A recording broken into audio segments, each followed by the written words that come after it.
Those kids are still in the pool, and I'll bet you they will keep making those happy sounds all summer long. Hi, John Moore here for our last water safety episode during this National Water Safety Month of May. Last week we discussed the importance of water competency and swimming lessons. Understanding what water safety awareness means, learning basic swimming skills, and knowing how to assist others in an emergency is what water competency is all about. Learning to swim is a basic requirement for all of us.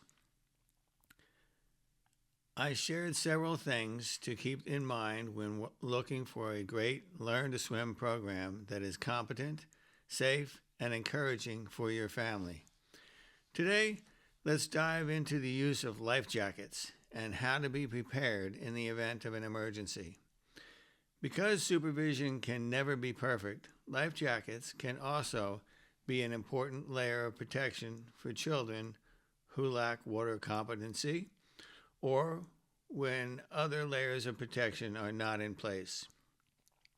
Caregivers should not overly use flotation devices in swimming pools and should never use them as a replacement for practicing touch supervision or swim lessons. Life jackets, puddle jumpers, and other flotation devices cannot teach a child to swim and should not be used instead of swim lessons. Remember, too, that a life jacket is only effective when it is worn. Put it on before entering the water, and never substitute blow-up water wings, inner tubes, or other inflatable water toys as U.S. Coast Guard approved life jackets. Understand, too, that not all devices sold by retailers are tested and approved as personal flotation devices and should not be considered a safe layer of protection in your family's water safety plan. Only use flotation devices tested and approved by the United States Coast Guard. The U.S. Coast Guard has 5 types of approved life jackets. Type 1 is intended for offshore use and provides the greatest buoyancy. Type 2 is good for near shore or for calm inland waters. They can turn most unconscious people face up, though it is not guaranteed. Type 3 is good for general boating and other water activities. They are comfortable to wear and will keep a conscious person upright. Type 4 are throwable devices. They are intended to be thrown to someone in the water during a man overboard situation. And Type 5 are special use devices. They are specific for specific activities like water skiing, whitewater rafting, and other specific activities. The wearer needs to follow certain instructions to make sure they work properly. The importance of life jackets cannot be overstated. Wearing one is crucial, especially during boating and water sports. In some states, children under 12 are legally required to wear life jackets when boating. When choosing a life jacket, make sure it fits properly based on your weight and activity, and avoid buying one for your child to grow into. Ensure the jacket is fastened securely and test the fit by raising the arms above your head. The life jacket should not ride up over your face or chin. Recent CDC statistics indicate that among all boating-related drownings, 83% were not wearing a life jacket.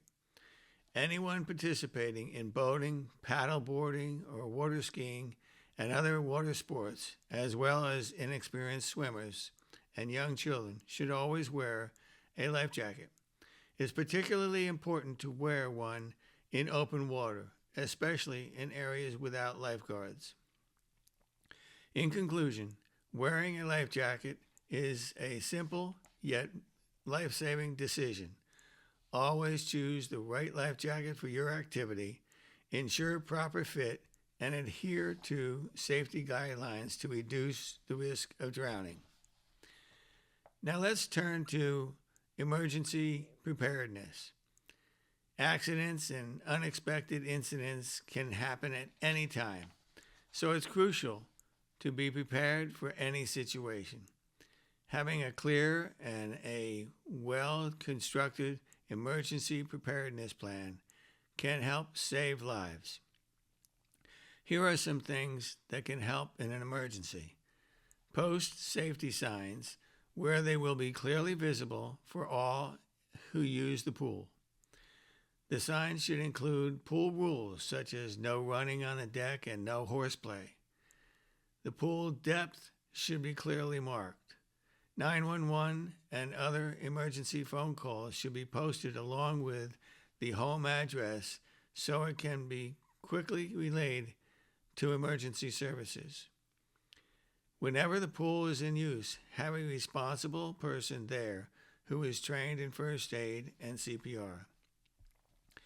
In an emergency, immediate action is crucial.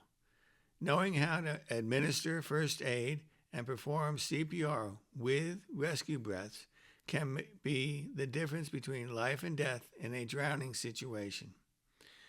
Rescue breaths are vitally important in a drowning situation because a person submerged underwater for any period of time will be starved for oxygen.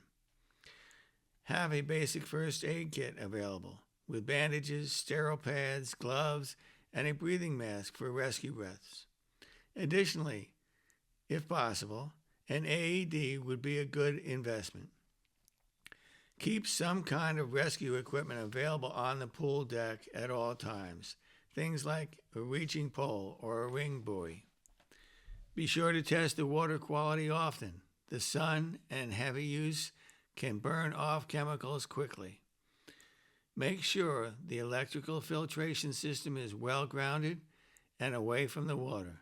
And finally, if any child ever goes missing, always check the pool first.